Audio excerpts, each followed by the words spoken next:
Number of the reflexive relation निकालने में दिक्कत होता है? क्या आप लोग को नंबर ऑफ सिमेट्रिक रिलेशन निकालने में दिक्कत हो, ऑफ इक्विवेलेंस निकालने में दिक्कत होता है? पीवाईक्यू हो या कोई भी सीट्स का क्वेश्चन क्यों, महा इंद्रास्त्र ब्रह्मास्त्र क्यों न हो। हाय जी स्टूडेंट्स, कैसे आप सब? क्या आप लोग को number of the reflexive relation निकालने में दिक्कत होता है?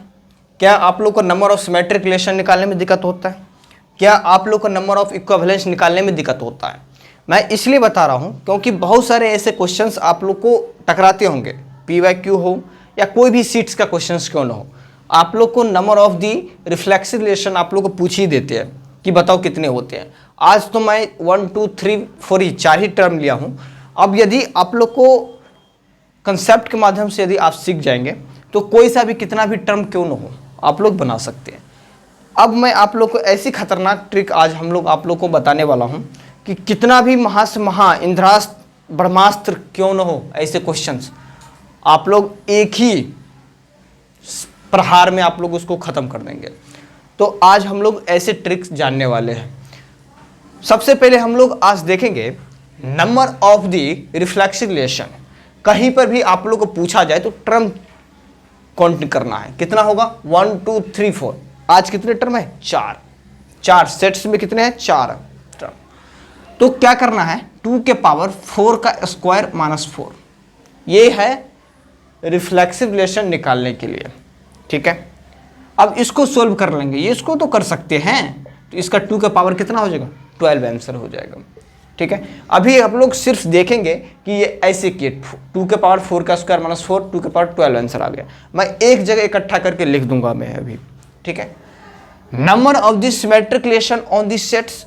अब इसमें भी टर्म कितनी है? ये है रिफ्लेक्सिव और ये है सिमेट्रिक, क्योंकि इसका इमेज भी आता है। अब देखो 1 2 3 4 कितने टर्म है? 4। इसमें भी क्या करना है, 2 के पावर 4 का स्क्वायर प्लस 4 अपॉन 2। तो इसका जो आंसर हो जाएगा 2 के पावर कितना? 10। ठीक है, 2 के पावर 10। तो C4 आंटी जी आपका करेक्ट आंसर होगा। आप लोग जरा देख सकते हैं आप लोग। ठीक है, कुछ नहीं करना है। अब हम लोग अभी देखेंगे। अब देखो number of the equivalence relation on the sets 1 2 3। आज 3 ही सेट्स में जो है 3 ही टर्म है, 1 2 3।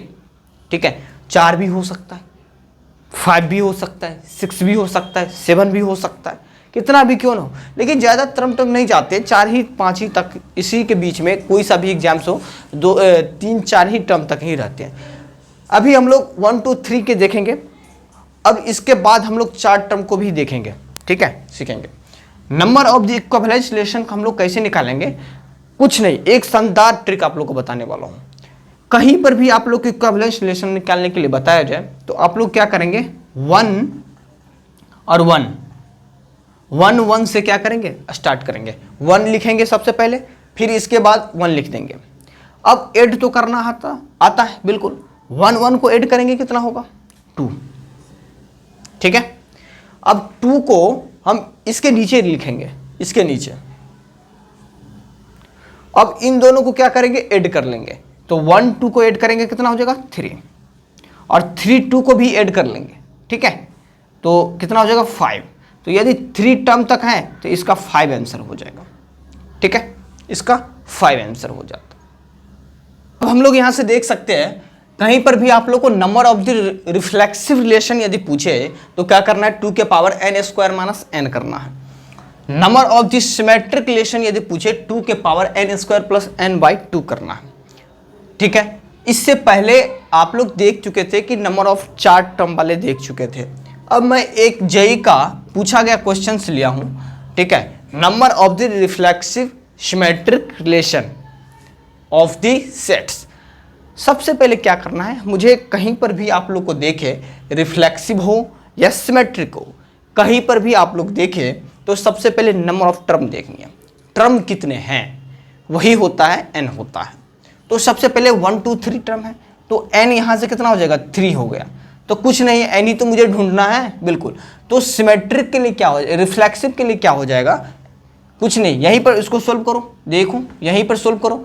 तो 2 के पावर आज n की जगह क्या है, रिफ्लेक्सिव के लिए कर रहा हूँ, रिफ्लेक्सिव के लिए, इसके लिए। ठीक है, तो 2 के पावर 3 का स्क्वायर माइनस n, n की जगह कितना हो जाएगा 3, ठीक है। तो यहाँ से आ जाएगा 2 के पावर 6 आ जाएगा, ठीक है। अब देखिए रिफ्लेक्सिव भी हो गया। अब सिमेट्रिक के लिए क्या करेंगे, सिमेट्रिक के लिए क्या करेंगे, सिमेट्रिक के लिए 2 के power n square plus n/2, तो कुछ नहीं, n की मुझे पता है कि n की जो है वैल्यू कितनी है 3 है, तो 2 के पावर 3 का स्क्वायर प्लस 3/2, ठीक है। तो ये हो जाएगा 2 के पावर 6, तो ये भी 2 के पावर 6 आ गया। तो इसका जो करेक्ट आंसर होगा रिफ्लेक्सिव के लिए 2 के पावर 6 और सिमेट्रिक के लिए भी हो जाएगा 2 के पावर 6 ही हो जाएगा।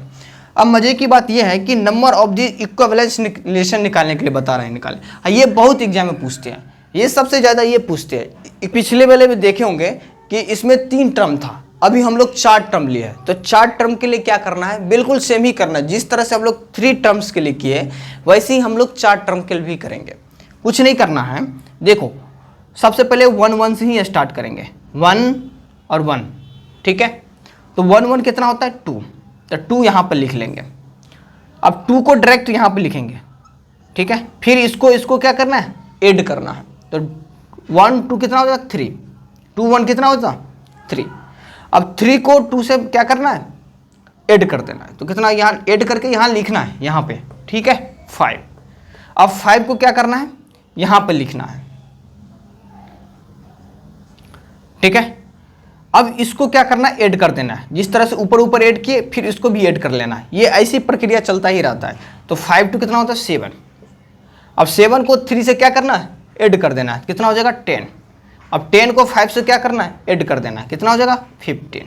अब यही 15 जो होगा number of the equivalence relation निकल के आ गया। ऐसी करना, और यही प्रक्रिया चलता ही रहता है। यदि 5 टर्म के लिए पूछते तो फिर यहाँ पर 15 देते, 15 से इसको ऐड करते, फिर यहाँ पर लिख देते, फिर इसको ऐड करके यहाँ पर लिखते, फिर इसको ऐड करके यहाँ पर लिखते, फिर इसको ऐड करके यहाँ पर लिख देते, और यही हो जाता है इसका नंबर ऑफ इक्विवेलेंस रिलेशन। तो आप लोग 1-2 बार देखिए इसको, आप लोग को पूरी तरह से समझ में आ जाएगा। कुछ नहीं करना, कहीं पर भी आप लोग इक्विवेलेंस रिलेशन निकालने के लिए बताया जाए तो 1 से स्टार्ट करेंगे, और 1 से स्टार्ट करने के बाद 1 को ऐड भी कर सकते हैं, तो 1 2 हो जाएगा, और 2 को डायरेक्ट यहाँ पर लिखेंगे, ये 2 को यहाँ पर लिखेंगे, और इन दो इसको क्या करना है, ऐड कर देना है। तो ये 3 हो गया, और 3 और 2 को क्या करना है, फिर ऐड कर देना है, तो 5 हो गया, और 5 को डायरेक्ट यहाँ पर लिखनी है। तो 5 2 कितना होता है 7, यहाँ पर लिख देनी है, और 7 3 कितना हो जाएगा 10, फिर यहाँ पर लिख देनी है, और इसको ऐड कर लेनी है 15, और यही 4 टर्म के लिए आ गया आपको।